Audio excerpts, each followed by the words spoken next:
All right, so we're going to cover a few topics that you're going to have to consider when you're designing custom cabinetry for your own home.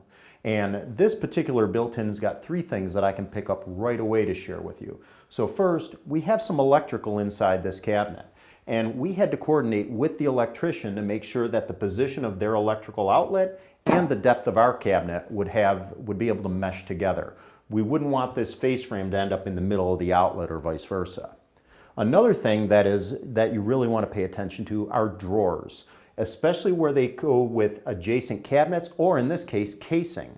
So we've got this casing that goes around the door with a backband applied to it. And you can see on the cabinet here, we intentionally made this frame member, this style of the cabinet, wider than the others. And the reason for that is we wanted to put a little bit more space in between here so when we open this drawer, it doesn't hit the casing and we have full range of motion of the drawer. Okay. And finally, this cabinet's got an oak countertop. We built that in our shop, we installed it here, and in order to install it and get a nice tight fit, what we actually had to do was make a little template. We make this template out of 1/4 inch thick MDF, we fit it into the corners, trace it, basically we do a scribe in that 1/4 inch MDF. We trace that as a pattern onto this counter, fit it, and allows the piece to slip right in. Of course, when you're scribing to 3 sides, it makes it a little more challenging, but the concept's pretty simple. There's a few more features that I can show you in this room that you can apply to your custom cabinetry. And one of the things that we have here is under counter lighting, or under cabinet lighting. And in this case, we made a much wider bottom rail on these cabinets than we typically have, and that's going to hide the lighting that's behind it. We also put a little skin or a little 1/4 inch thick piece to hide all the wiring and everything that's underneath here that the electrician had run. So it looks really clean, and it's just one of those custom built-in touches that you can do. Another thing that we can end up doing here is, since this is a laundry, all right, we took one of the cabinet doors and instead of hinging it on the side, we hinged it on the bottom and put a hamper in place.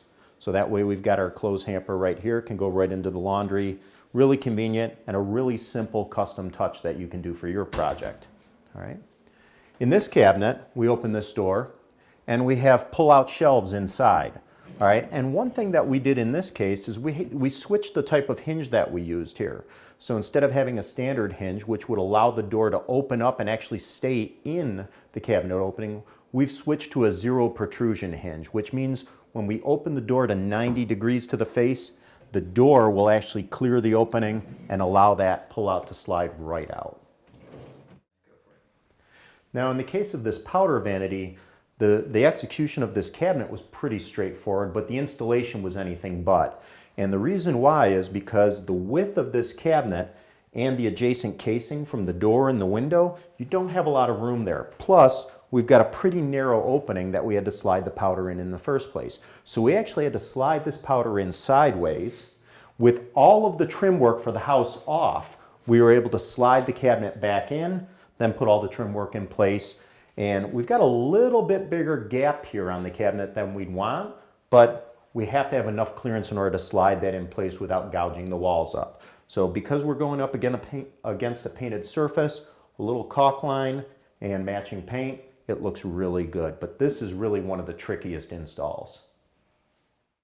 Now this built-in bookcase, this is a real challenge, and it'd be something that'd be almost impossible to do after the masonry was in place. But what we did in this case was we actually installed our cabinet, and we had to consider the thickness of the stone that's flanking it for the size that our cabinet's going to be. We installed our cabinet, the mason came in, laid all of this stone, grouted right up to the cabinet, and it's an incredible look, but it's one that's almost impossible to pull off after in a remodel situation or something like that. You actually have to integrate this with the stone in order to get to work just right. Otherwise, you try to scribe this to this uneven surface, it'd be a real challenge.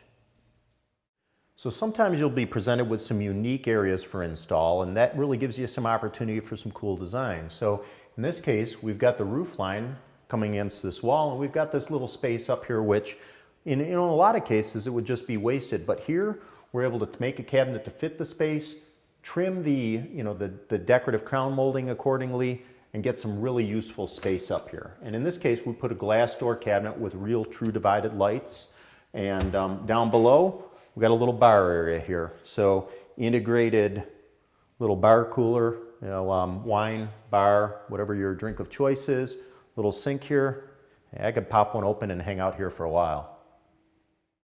So the cabinet we're installing, it goes between two walls, so there's no exposed ends of the cabinet, right? But what if you do have an exposed end?